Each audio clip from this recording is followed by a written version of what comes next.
Sa mga pangunahing balita, opening ceremony ng Palarong Bicol 2025 matagumpay na idinaos.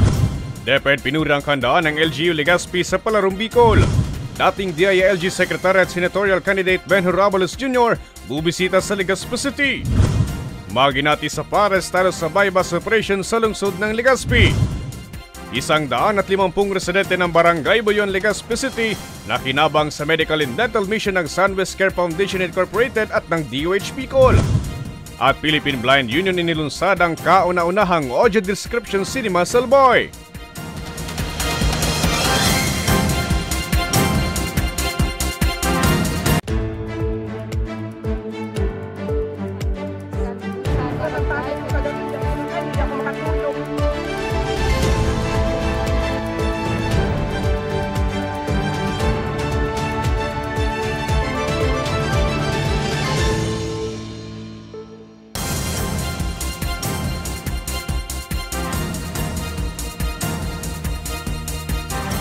Magandang gabi. Narito na mga balitang dapat ninyong malaman ngayong araw, ika-24 ng Marso, taong kasalukuyan. Matagumpay na idinaos kahapon ang pagbubukas ng Palarong Bicol na ginanap sa lungsod ng Legazpi.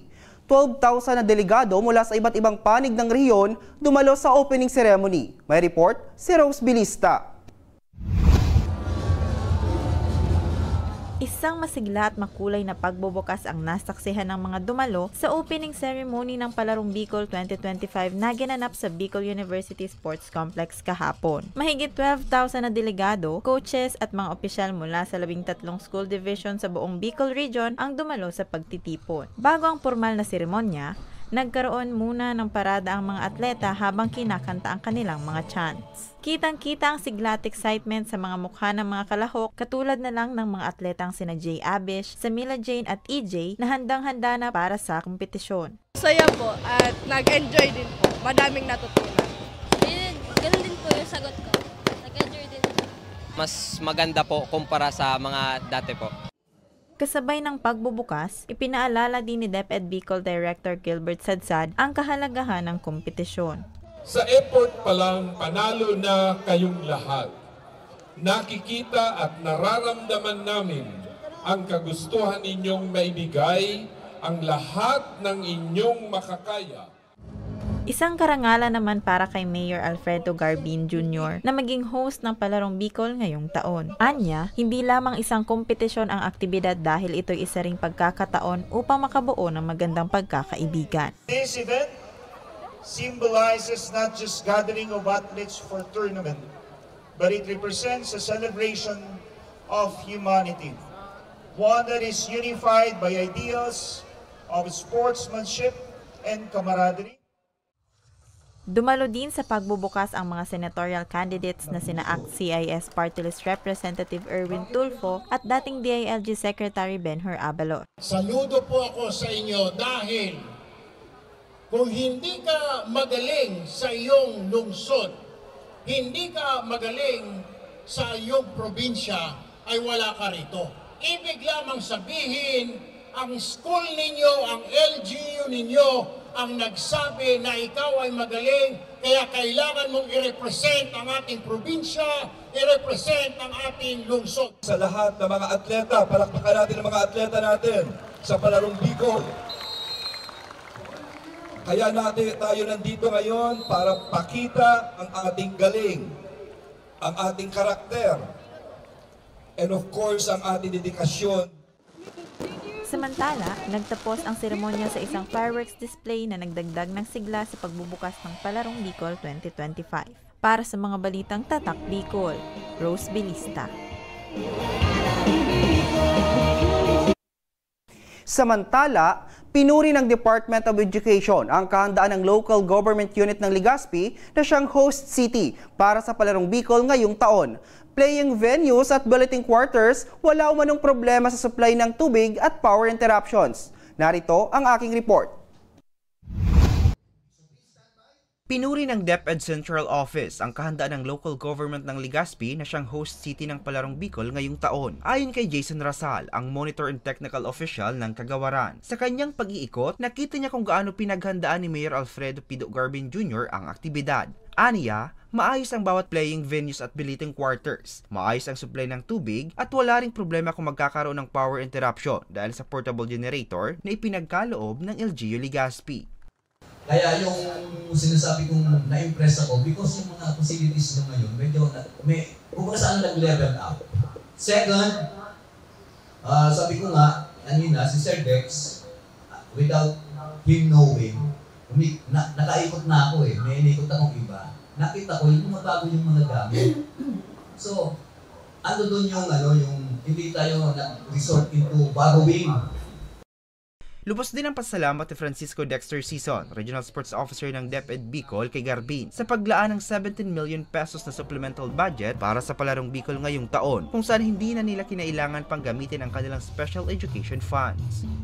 Lang po, first time in history with the leadership of our very supportive mayor, si General Pal po kinuha. Ibig sabihin, hindi po apektado ang operation ng DepEd dahil sa posting. Maraming salamat po, Mayor.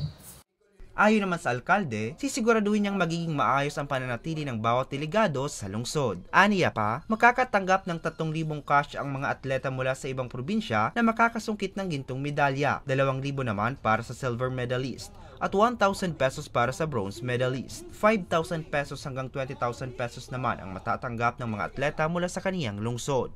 To make it much better, in fact the best Palarong Bicol. Doon sa observation mo to yung sa ating mga sports equipment talagang decisionan ko yun kasama si Dexter. The city government should purchase those sports equipment dahil hindi lang ito para sa Palarong Bicol, kundi investment natin to sa ating mga atleta. Kahapon nang formal ng buksan ang Palarong Bicol at magtatapos hanggang sa Linggo. Ang mga papasa sa qualifying standard ang siyang magiging pambato naman sa Palarong Pambansa sa May 24 hanggang June 2 na gagawin sa Ilocos Norte. Para sa mga balitang Tatak Bicol, Hercules Parpasena.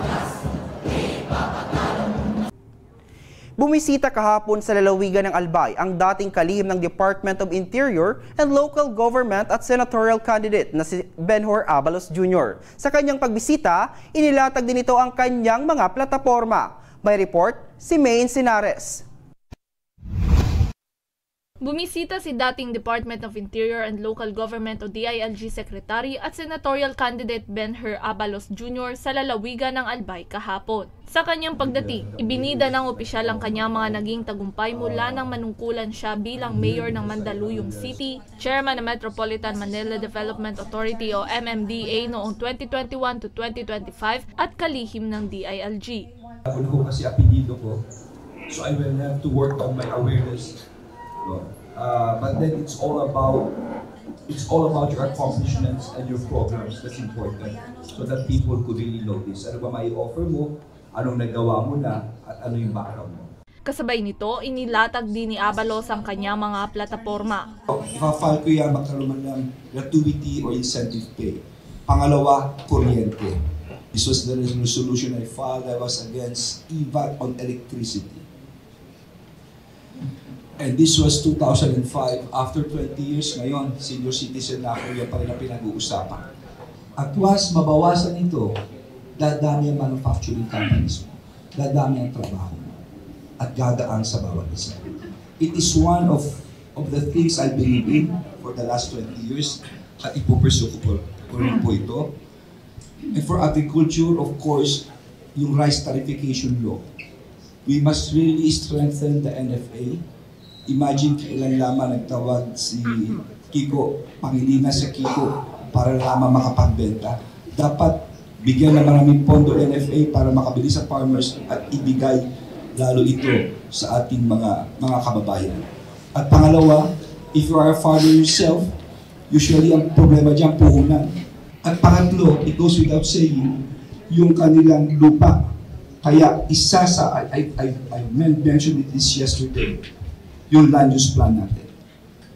Napaka-importante ng comprehensive land use plan. Remember, ang lifeline natin ay ating food security and food sustainability. Lahat tayo nagreklamo tungkol sa mga gulay, tungkol sa mga presyo ng bilihin ng pagkain. Pero kung hindi natin naaalagahan ang ating mga sakahan, baka magka-subdivision lahat yan.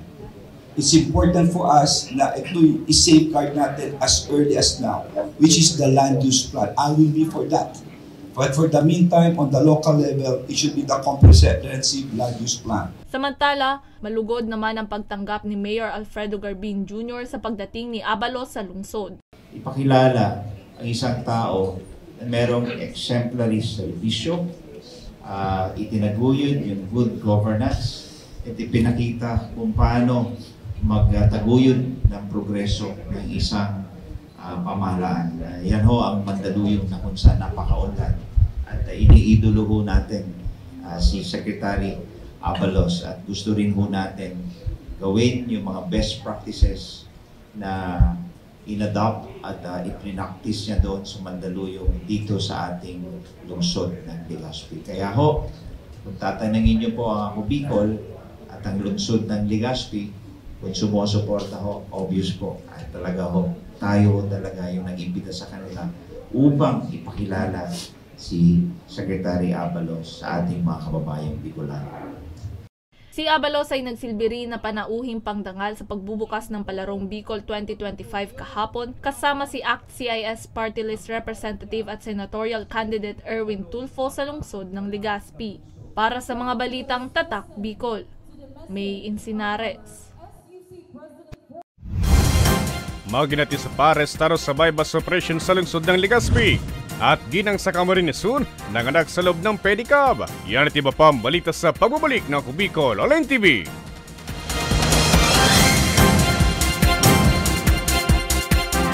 Jericho Rosales po, Bicolano. Ngunyan takaipuan, kitabang at kasurog sa edukasyon, sa kalusugan, at kabuhayan sa panahon ning sakuna. Ang Ako Bicol, katabang at kasurugta sa pagtaoki scholarship sa mga aki na nangangaipuan. Katabang at kasurugta sa kalusugan, kasurog sa pagpasar ni Eddie Garcia Lo. Bilang ermano ng bawat Bicolano, ang buya kong party list may plano. Kaya ang boto ko, Ako Bicol. 131 sa balota.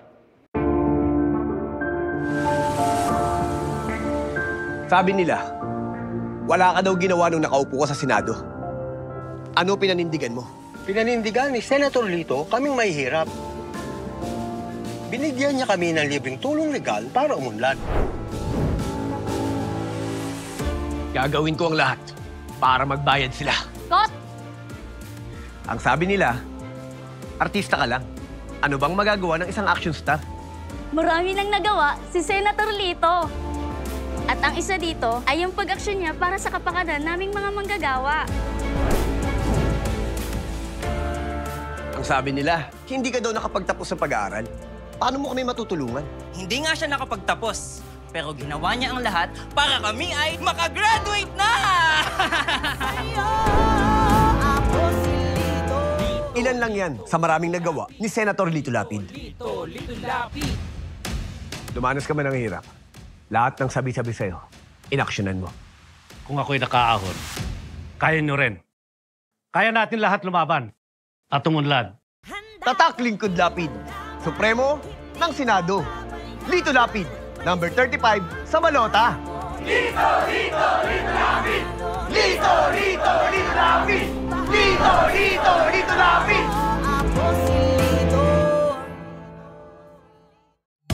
Presyo ng bilihin, mapapabain sa gana ang pagkain kung walang saking trabaho at tulong ng kanyang sinusulong. Siya ay may solusyon, subok na ng panahon.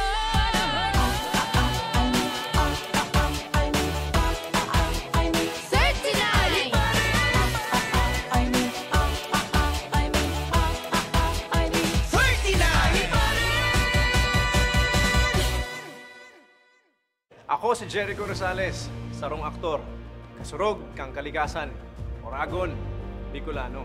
Ang boto ko, Ako Bicol. Ako Bicol, 131 sa balota.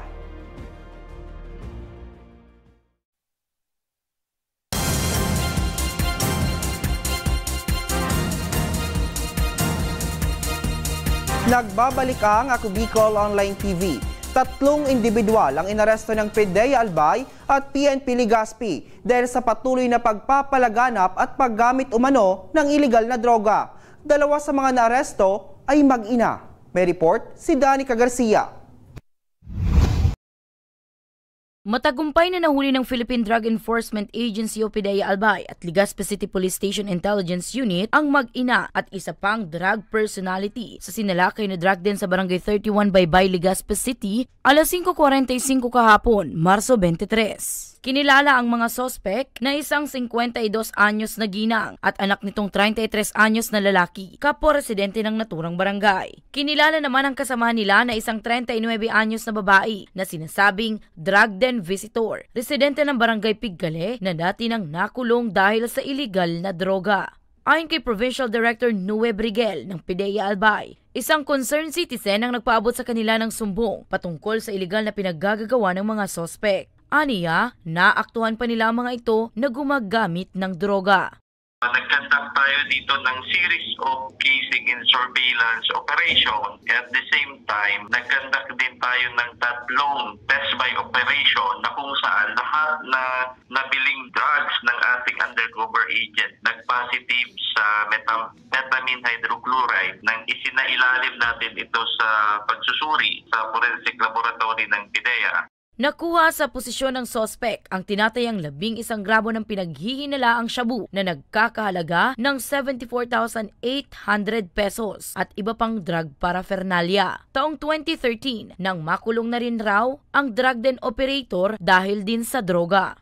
Well, sa general public po, gusto kong ipaalam na yung kampanya natin laban sa illegal na droga ay hindi natin titigilan. Kaya kung meron silang information about a certain individual na involved sa illegal drugs, pwede po silang lumapit kay PDEA, pwede silang lumapit kay barangay, pwede silang lumapit sa Philippine National Police and other law enforcement agency para matulungan nila kami na mabawasan or totally ma-eradicate yung illegal drugs sa kanilang lugar. Nasa kustodiya na ng Legazpi CPS ang mga sospek at nahaharap sa kasong paglabag sa Republic Act 9165 o ang Comprehensive Dangerous Drugs Act of 2002. Para sa mga balitang Tatak Bicol, Danica Garcia.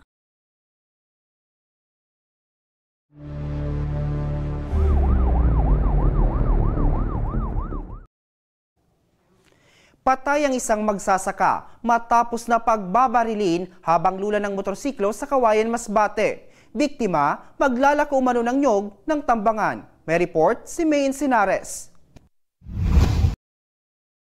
Patay ang isang magsasaka matapos na pagbabarili ng hindi pa nakikilalang suspect sa gilid ng kalsada sa Barangay Villahermosa, Kawayan, Masbate, alas 7 ng umaga kahapon. Kinilala ang biktima na si alias Dan, 32 anyos at residente ng Sitio Kayang, Barangay Libas, Placer, Masbate. Base sa investigasyon ng Kawayan Municipal Police Station, lula ng kanyang motorsiklo. Patungo ang biktima sa Barangay Divisoria upang maglako ng kanyang mga panindang nyog ng tambangan. 6 na tama ng bala ang agad na ikinasawi ng biktima.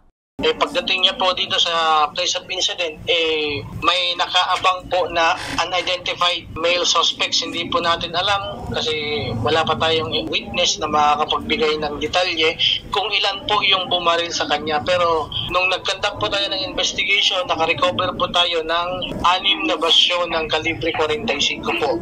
Dagdag pa ng hepe, walang record sa kanilang istasyon ng biktima. Ayon din sa pahayag ng pamilya, wala naman itong kaaway. Nilinaw naman ng PNP na walang kinalaman sa eleksyon ang naturang pagpaslang. Mahirap din makapagsabi ng motive kung bakit binaril yung suspect. Pero nawala na po namin sa yung victim, kung paano binaril yung victim. Pero wala na po sa motive yung politika. Sa ngayon, patuloy pa rin ang investigasyon ng Kawayan MPS upang matukoy ang suspect at ang motibo sa pamamaril. Para sa mga balitang Tatak Bicol, Mayin Sinares. Isang ginang ang inabot ng panganganak habang sakay ng pedicab sa Calabanga, Camarines Sur kaninang umaga. To the rescue naman ang registered nurses at midwife ng BFP. May report si Danica Garcia. Isang ginang ang nanganak habang sakay ng isang pedicab sa bayan ng Calabanga, Camarines Sur kaninang umaga. To the rescue naman ang mga tauhan ng Bureau of Fire Protection Calabanga. Kwento ni Fire Officer 2 Abigail Sara, tagapagsalita ng nasabing istasyon. Isang concerned citizen ang nakapag-report sa kanila patungkol sa isang ginang na inabot ng panganganak sa sinasakyang pedicab. Inabot raw ito sa likod lamang ng kanilang opisina, kaya mabilis lamang na narespondihan ng 3 nilang registered nurses at midwife na sina Fire Officer 3 Leo Muruda, Fire Officer 2 J. Oceano at Fire Officer 1 Philip Di Maiwat. Kung umaga, mga bandang 6:10 a.m., dito po sa Calabanga Fire Station, medyo busy na po kami. Yung usual Monday routine po namin ginagawa namin, maglilinis, mag-aasikaso para sa flag raising ceremony, ganun. Then, may concerned citizen pong pumunta dito sa fire station seeking for assistance po kasi may nagle-labor na nanay dyan sa may pedicab, dyan po sa bandang likod ng fire station namin. Tapos po, wala kasi pong available na, walang available na ambulance that time. Kasi po, may transport din po yung ambulance sige sa Calabanga. Aniya pa, patungo na sana sa laing inang ginang, subalit pagdating sa lugar ay inabot na ito ng panganganak. Para naman daw masiguro ang kaligtasan ng mag-ina ay agad nila itong isinugod sa lying in kung saan naipanganak naman ang kakambal ng unang isinilang na sanggol. Yung feedback naman po ng aming officer in charge na si Senior Fire Officer 3 Ronald Tumbado, masaya po. Tapos at the same time, yung gawin lang po palagi namin ang aming duty kasi hindi lang naman po tungkol sa fire suppression yung trabaho namin, kundi din po sa magresponde sa mga emergencies kagaya po nito. Dahil sa kabutihan ng mga bumbero, inulan naman sila ng papuri mula sa mga netizen. Para sa mga balitang Tatak Bicol, Danica Garcia. 150 residente ng Barangay Buyon, Legazpi City na kinabang sa medical at dental mission ng Sunwest Care Foundation Incorporated at ng DOH Bicol. At Philippine Blind Union inilunsad ang kauna-unahang audio description cinema Salboy. Yan at iba pang balita sa pagbabalik na Ako Bicol Online TV.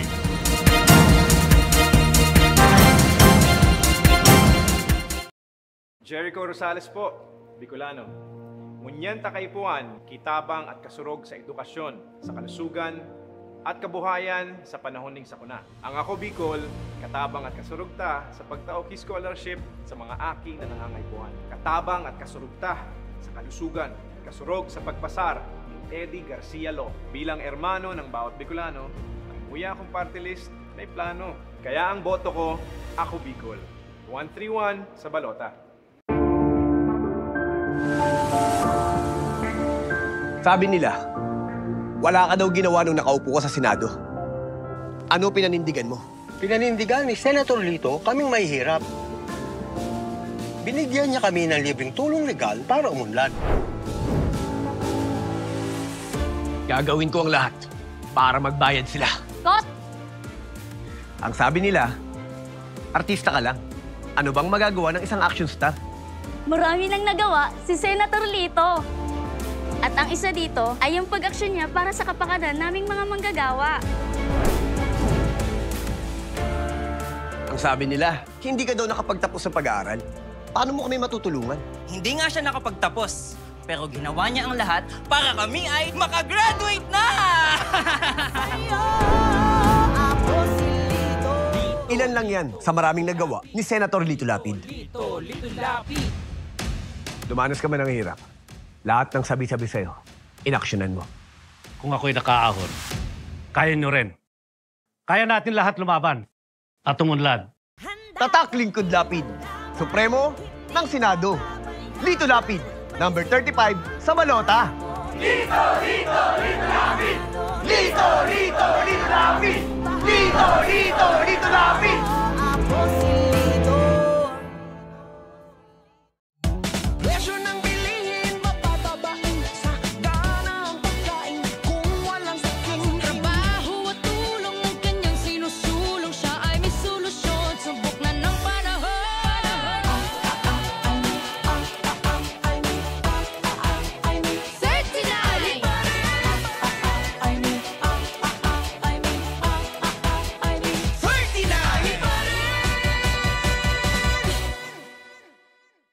Ako si Jericho Rosales, sarong aktor, kasurog kang kalikasan, Oragon, Bicolano. Ang boto ko, ako Bicol. Ako Bicol, 131 sa balota.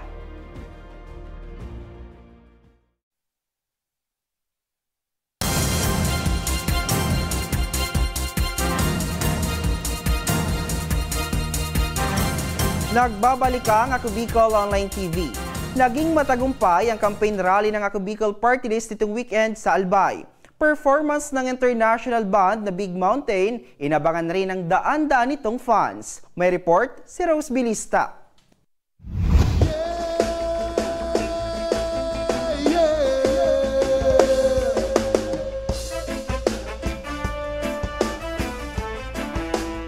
Hindi nagpatinag sa pabago-bagong panahon ang mga taga-suporta ng Ako Bicol Party List sa ginanap na campaign rally ng partido nitong Sabado sa Sawangan Park sa lungsod ng Legazpi. Bago pa man magsimula ang rally, ang grupo ni Nanay Marina ay sinigurong makakakuha sila ng magandang pwesto sa unahan upang malapitang makita at makadaupang palad ang mahahalagang bisita.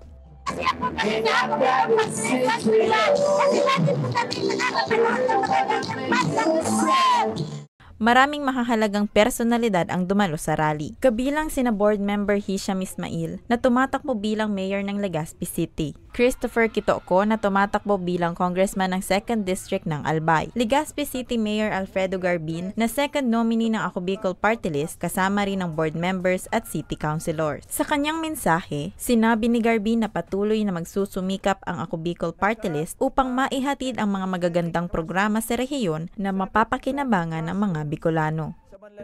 Nahiling ta ang mantinidong suporta ka mga kababayan tang Bicolano, lalong-lalo na pinapahiling ini sa mga nationwide survey na namamayag pag manggirara kita sinday nagbababa sa top 5. Ooh, baby, I love you every day. Yeah.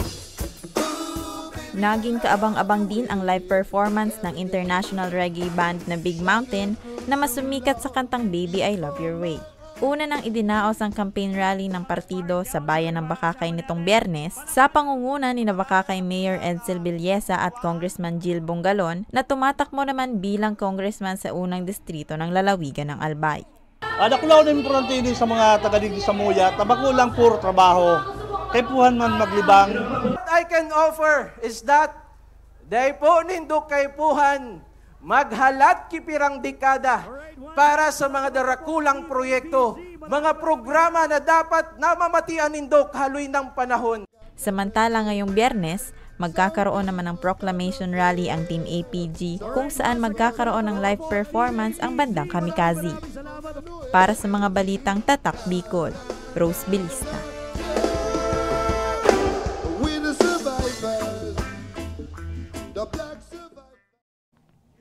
Umabot sa 150 ang nakinabang sa medical mission ng Sunwest Care Foundation Incorporated at DOH Bicol sa Barangay Buyuan, Legazpi City.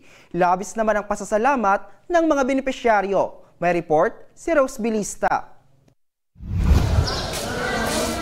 Higit 150 residente ng Buyuan, Legazpi City ang nakinabang sa libreng serbisyo medikal at dental check-up na isinagawa ng Sunwest Care Foundation Incorporated, katuwang ang DOH Bicol Center for Health and Development nitong Biyernes.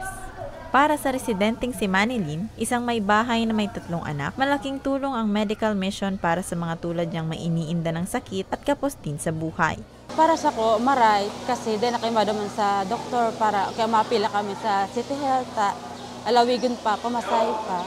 Libre na lang, digdi na lang sa barangay. Nagpapasalamat din ang 73 taong gulang na si Lola Sinaida sa pagkakataong makapagpa-check up ng kanyang mga mata na may katarata at may kahingi ng gamot sa high blood. Gusto kong maaraman man ako kang BP ko, talang kawan ang BP ko. Kaabang libre.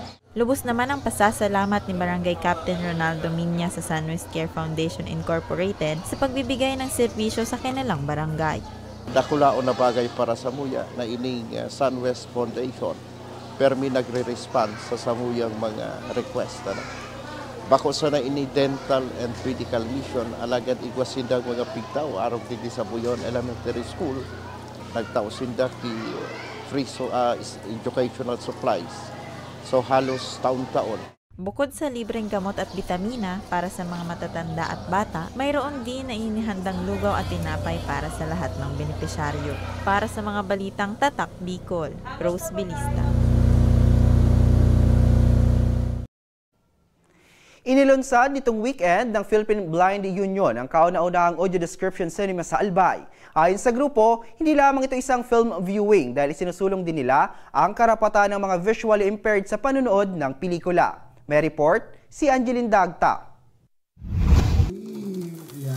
Inilunsad nitong Sabado ang kauna-unahang audio description cinema sa lalawigan ng Albay, kung saan nabigyan ng pagkakataon ang mga may kapansanan sa paningin na makapanood ng sine. Naging posible ito dahil sa Audio Description Awareness Movement o Project Adam ng Philippine Blind Union o PBU, katuwang ang SM Cares Foundation. Para sa 12 taong gulang na si Thomas, isang pambihirang pagkakataon ang ipinaranas sa kanya. Ito kasi ang unang pagkakataon na nakapanood siya ng sine. Aniya, hindi man niya maaninag ang mga karakter sa pinapanood sa kanilang pelikula, laking tulong ang audio description para malinaw nilang naiintindihan ang takbo ng istorya. Sana po wag po silang sumuko sa buhay dahil meron rin pong paraan gaya po ng mga technology na nag-i-improve, patuloy na nag-i-improve ngayon para gabayan yung may mga kapansanan.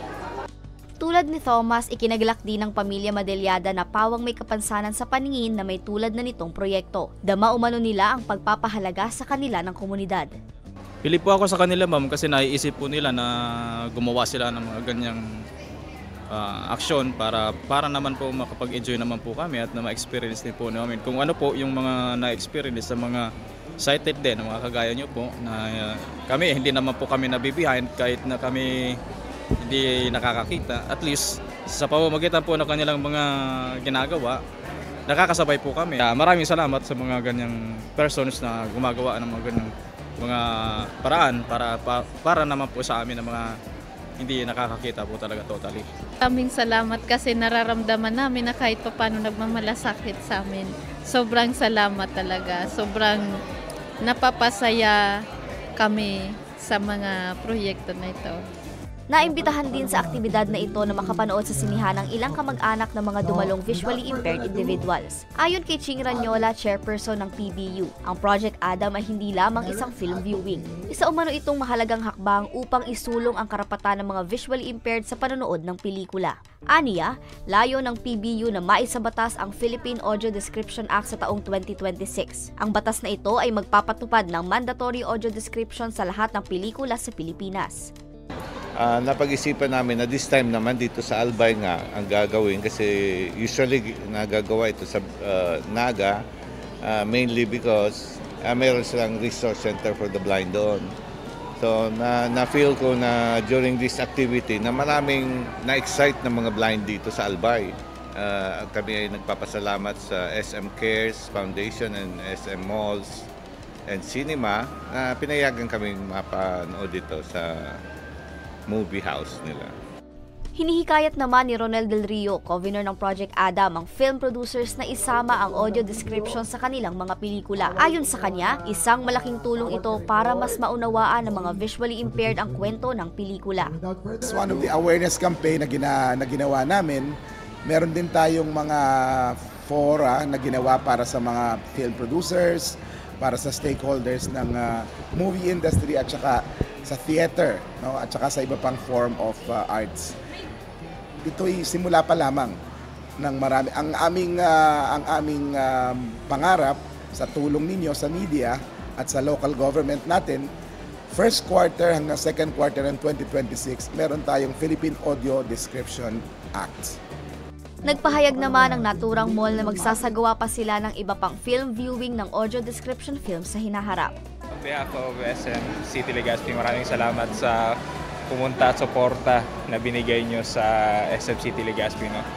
Pero itong programang ito ay sinimulan ng SM Cares Foundation. No? So yung SM Cares Foundation, yun yung arm ng SM na nagka-champion sa mga inclusivity, sustainability, and corporate community engagements natin. No? So maraming salamat po sa SM Cares Foundation. So after nitong movie screening natin for our visually impaired community. Meron din tayo sa April sa SM City Cebu naman at sa Baguio. So yun po yung mga programa ni SM Cares Foundation. Inilunsad din ang Project Adam sa Calamba City, Laguna at Davao City. Para sa mga balitang Tatak Bicol, Angeline Dagta. At yan ang mga balitang nakalap ng Ako Bicol News Team. Ako po si Hercules Barbacena. Salamat!